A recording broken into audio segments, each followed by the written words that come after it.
Hello, welcome back. It's time to crack a pack. I've pre-opened the paper sleeve because it's really loud and annoying to open on here, but as you can see, the pack itself is pristine and unopened. Let's see what we got today. So this is from Innistrad Crimson Vow, a set I'm very much looking forward to opening a ton of cards from because it's vampires. I like vampires. So let's pop it open. Let's see what we got. So we got a Vampire Slayer. Not good if you're a vampire. So whenever Vampire Slayer deals damage to a vampire, you destroy that creature. We've got a Braid. Nice little 2-drop red. 3 damage to target creature or destroy target artifact. We have the Steel-clad Spirit. Has Defender. Whenever an enchantment enters the battlefield under your control, this spirit can attack this turn as though it did not have Defender. Piercing Light is the next card. Deals 2 damage to target attacking or blocking creature, and then you get to scry. So some combat tricks, and you get to look at your next card. And then we have Sheltering Bows, which is an aura. Enchant creature. When it enters the battlefield, draw a card. Enchanted creature gets +1/+3. Our next one is Blood Fountain, which is an artifact. It enters the battlefield, create a blood token, and pay 4. So 3 and a black to sacrifice Blood Fountain. Return 2 target creature cards from your graveyard to your hand. Recursion, always good in black. Next up, we got the Royal Recruit. It's a human peasant. It's got training. Whenever it attacks with another creature with greater power than it, you put a 1/1 counter on it. When it enters the battlefield, create a 3/1 green boar creature token. Hey, if I could use those boar tokens. And next up, we have the Traveling Minister. It's a human cleric. Target creature gets +1/+0 to the end of the turn. You gain 1 life. Activate as a sorcery.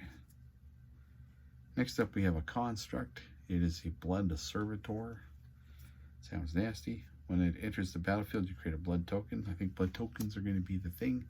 I think I'm going to be playing a certain enchantment that makes people have to pay extra to keep their artifacts around. Next up, we have the Kindly Ancestor. It is a lifelink spirit, a 2/3 with Disturb. You may cast it from your graveyard, transformed for its disturbed cost. So transformed, it becomes Ancestor's Embrace. So it turns into an enchant creature. The enchanted creature will gain lifelink if the embrace would be put into a graveyard from anywhere you exile it. So you get to bring it back a little bit. Next up, we have a lifelinking black-white vampire. Markov Purifier. It's like they want me to build an Orzhov vampire deck. I may need to do this sooner than later. At the beginning of your end step, if you gained life this turn, you may pay 2. If you do, you draw a card. Into the Night. Nice little red spell for 4. So obviously this is aimed towards the werewolf decks. It becomes night. Discard any number of cards and then draw that many cards +1. So it's a self-wheel that turns the clock to night. Could be interesting. Wolf Outcast. A nice werewolf, of course. The spell costs 2 less to cast if you control a wolf or a werewolf. Daybound. If a player casts no spells during their own turn, it becomes a night, and then you can transform it into the Wedding Crasher. A 6/5 werewolf. Whenever it or another wolf you control dies, you draw a card. Oh, this is a card I was actually just looking at purchasing. Dying to Serve. It is an enchantment. Whenever you discard 1 or more cards, create a tapped zombie creature token. This ability triggers only once each turn. Because I have a zombie deck, I think this would be pretty good in. And then I got one of the black and white planes. I'm kind of looking forward to having a bunch of those cards. I got another insect token for the box. And one of these day and night tokens, which are always helpful. So that's it for the first package I've opened of Innistrad Crimson Vow. That was a draft booster. And, you know, they've kind of lost me on the whole, you know, draft boosters versus collector's boosters versus let's make more money boosters versus, you know, I love you, Magic, but come on, man. Go back to the old ways. They were just simpler, and I'm an old guy. I don't want to have to keep track of all this stuff. Anyways, if you enjoyed that, let me know in the comments below. And hey, look for other videos, because I also picked up a pack of Jumpstart. And I've been buying these because I'm trying to see what kinds of cool stuff there are in them. I know that they're random, and they're really designed to be a product where you can pick up a Jumpstart pack with a couple of draft packs and make a deck. And I kind of like that. It's really good if you're just starting to learn how to play the game, or if you have friends that are. You can buy some of these Jumpstart packs and then show up and have an instant game. Until next time, see you later. Have fun.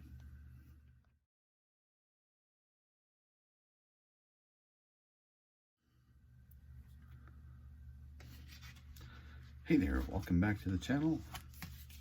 Let's crack a Jumpstart pack. Let's see what we get this time. Last time I think we got the Devils again. We've got a duplicate of that pack, which is great, because now I can hand that off to a friend of mine who doesn't have any of those cards, and they can look at building a ETH deck or a contender deck around Devils.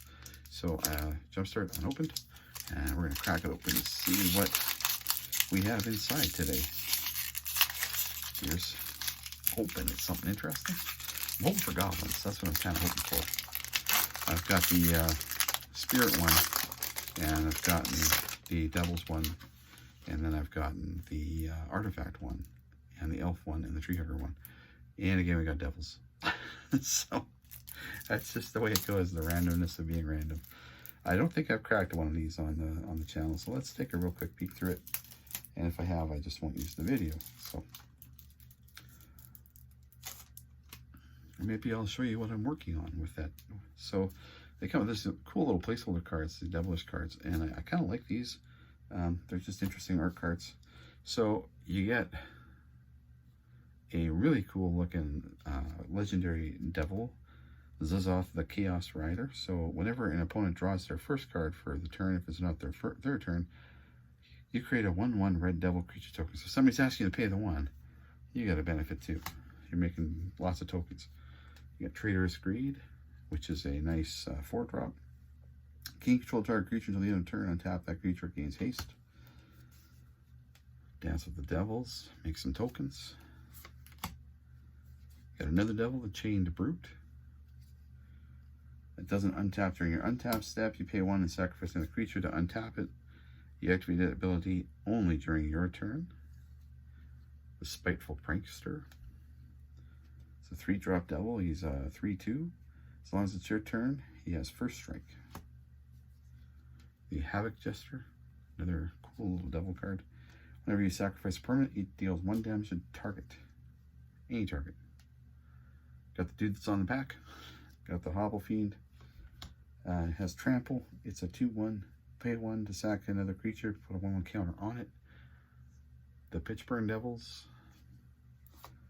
When it dies, it does 3 damage to any target. Collateral damage. A 1-drop spell. You can sack a creature as an additional cost. Does 3 damage to any target. Forge Devil. 1-drop, 1/1. When it enters the battlefield, it does 1 damage to target creature, 1 damage to you. Brightfire. Thriving Bluff. Got the Torch Fiend. And then they always finish these things off by giving you some basics, because you need some basic lands. So far,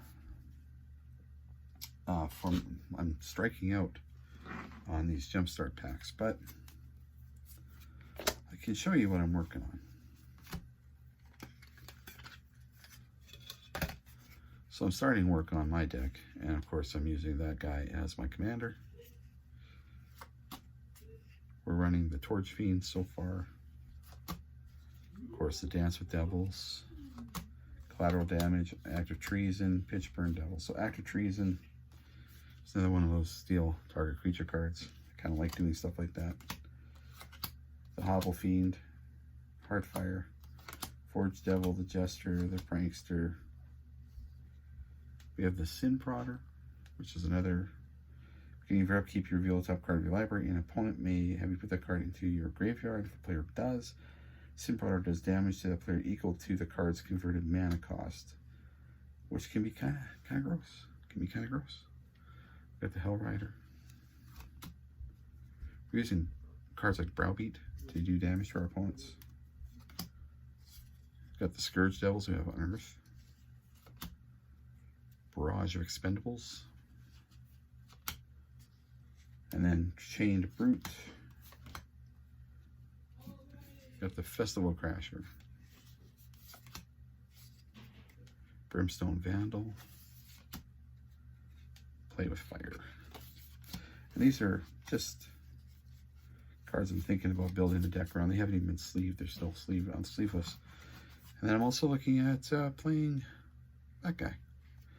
Flayer of the Hatebound. Thinking about throwing in the Ivory Tower or something similar to that because you can wheel yourself a lot in red. And we're also going to play Nevraniel's Disc. I'm not sure if I'm saying that right. The Pop Goes the World card. Looking at things like Urza's Rage. You know, a little bit of red deck burn.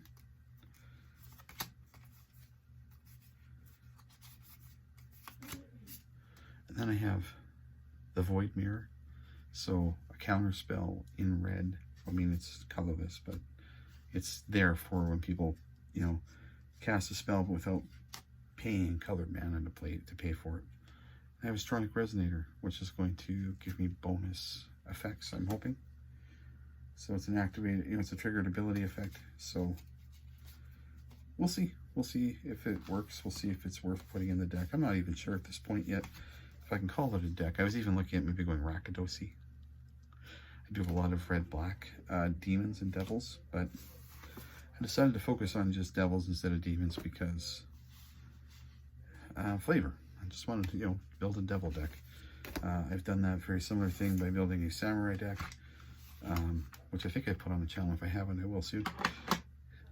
I have a Kamigawa block deck built all around samurais and samurai weapons, and it's completely inefficient, and I think it's only won a couple of games, but it's so fun to play. Even the lands are from Kamigawa. Flavor, right? Flavor. At any rate, that's what I got from my Jumpstart pack. That's kind of the intro to my Devil EDH deck. Look for a tech deck in the future on the channel. Until next time, take care. See you later.